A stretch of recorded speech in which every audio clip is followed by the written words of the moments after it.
Welcome to the T-Pac Arcade. Today's game is Astro Robo Salsa, Astro Robo Sasa for the Nintendo Famicom. In this 1985 collect-em-up from Ascii and Tael Limited, futuristic robot duo Nana and Sasa are on a training mission to explore the M808 black hole. And the objective of said training mission is to gather as many energy capsules as possible to, survive. And the gameplay here is, essentially, a thrust propulsion physics exercise. Even though you can walk along platforms, your primary means of navigation is flying around the screen by firing your blaster in the opposite direction. Sort of like a backwards jetpack with a trigger instead of an on-off switch. Of course, your blaster does also work as a blaster, naturally, to defend yourself against enemies and break through barriers guarding the energy capsules. So you're going to need a good handle on those thruster mechanics, especially because running into any hazard will electrify you and mercilessly drain your energy, which is also consumed bit by bit every time you fire your blaster, and can only be replenished by the energy capsules. Run out of energy though, and it's an instant game over. This is honestly a bit of a treadmill situation, because while you're trying to get energy capsules to refuel your blaster, you're simultaneously depleting your blaster to get those energy capsules.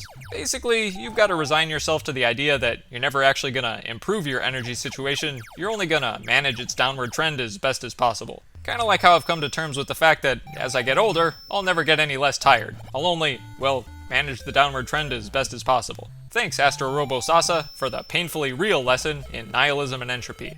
Anyway, this game is divided into 5 areas, each with 3 stages of increasing difficulty, plus a final stage to complete the mission. The first area is just an open field with a cow and energy capsules suspended by balloons.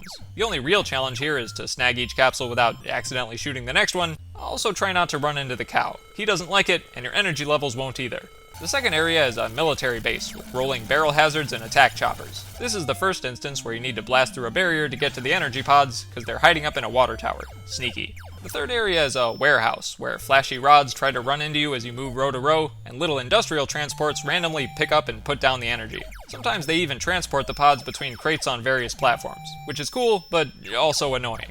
It's worth noting that gravity is much stronger here, so you've got to fire your blaster a bit more liberally to really get moving.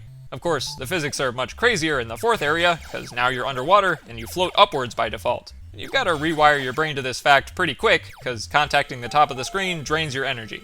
Plus, you've got to contend with projectile shooting seahorses, deadly waving seaweed, and starfish that multiply whenever they get blasted. Also, the energy is buried beneath concrete beams, just in case things weren't difficult enough. Unfortunately, the fifth area doesn't get much nicer. Now you're free-floating in space, getting pelted by asteroids and, cosmic birds, maybe? It might seem like things would be easier without the burden of gravity to deal with, but you'd be wrong about that.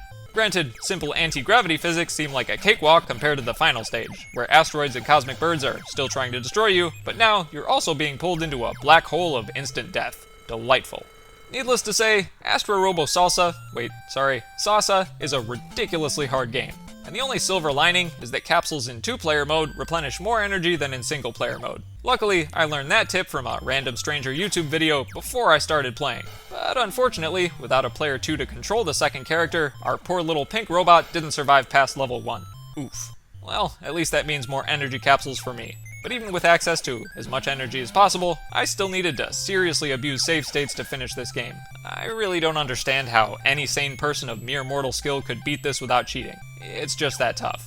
Aesthetically, Astro Robo Sasa is a mixed bag. The outer space graphics and a few of the sprites are cool, but everything else is bland at best and downright unappealing at worst. Serviceable, sure, but unappealing. And the sound design doesn't fare much better, especially when everything is drowned out by the electric rattle that triggers whenever you run into a hazard, or worse, whenever there's a chopper on screen in Area 2.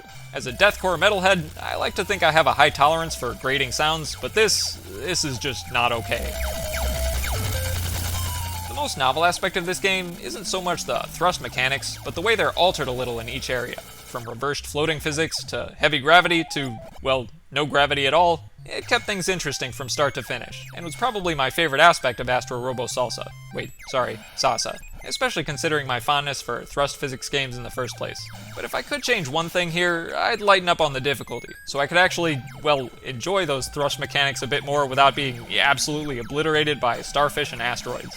Overall, Astro Robo Sasa is a game with a fantastic concept, burdened by an extreme challenge level. But if you're willing to cheat through with save states and sacrifice poor pink player 2 for some extra energy, you might just find things a bit more palatable with a little more salsa.